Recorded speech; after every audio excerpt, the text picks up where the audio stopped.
Lately, I've been really impressed with the consistent physical activity among all our patients at the Triumph Institute. This week, I've been blown away by the number of our people who have asked how they're able to take their performance to new levels, or at least be able to maintain their training programs. That is, to lower their chance of picking up an injury and avoiding extensive time off for recovery. If done correctly and mindfully, warming up before activity and cooling down post-activity may provide extreme value in reducing risk of injury and even lead to improving athletic performance. Before hitting the weights or tackling those hill sprints, it's advisable to visualize first, then doing a brief warm-up. Yes, whilst this will add a few precious minutes to your routine, the bonus is there shall be less stress on your heart and lungs as well as the muscles you'll be using. A warm-up can involve something as simple as jumping up and down on the spot to get the blood flowing, but it needs to be a bit more involved than a few bunny hops. Warm-ups should involve performing your desired activity at a slowed pace and restricted intensity. Warming up prepares the body mentally, physiologically for aerobic activity, where there is gradual ramping up the cardiovascular system through the increase of the body's core temperature and blood flow to muscles as well as joints. And in doing so, you may even find your muscles are less sore after your workout. Doing a handful of star jumps or jumping jacks if you're in North America to begin with is a good idea to get the heart rate up and blood moving. Next, focus on the larger muscles such as the traps and hamstrings by doing movements specific to your activity at a slower pace, building up speed and intensity. Dynamic warm-ups can bring on a little sweat, but should not have you feeling fatigued. If your favorite activity is running, walk briskly for say about 5 minutes, gradually increasing to a slow jog for another 5 minutes. Pumping iron, pick up smaller weights and go through the motions and movement patterns of your routine, being mindful of your breathing.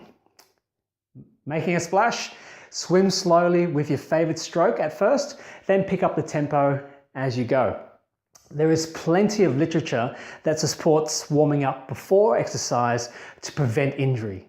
It has been shown that dynamic warm-ups can be used to speed up the metabolic processes, increase core temperature in active muscles, and in doing so, increase muscle extensibility.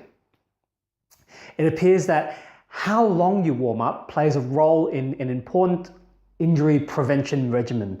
Sultan et al. Demonstrated submaximal aerobic exercise for up to 20 minutes is necessary for optimal muscle temperature, particularly prior to intensive eccentric exercise, aiding in reducing DOMS, that is, delayed onset of muscle soreness, by minimizing the extent of muscle damage.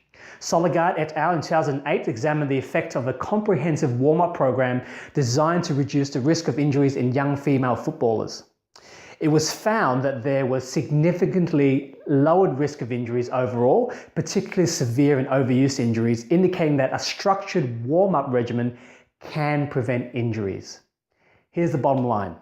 The findings from the studies we've discussed, where warming up before activity can lead to improved performance and above all, help minimize the risk of injuries, moderate and severe, apply to everyone, male, female, young, elderly, novice and elite, in virtually all chosen sports, from footballers to basketballers and from golfers to power walkers, perhaps even dart throwers.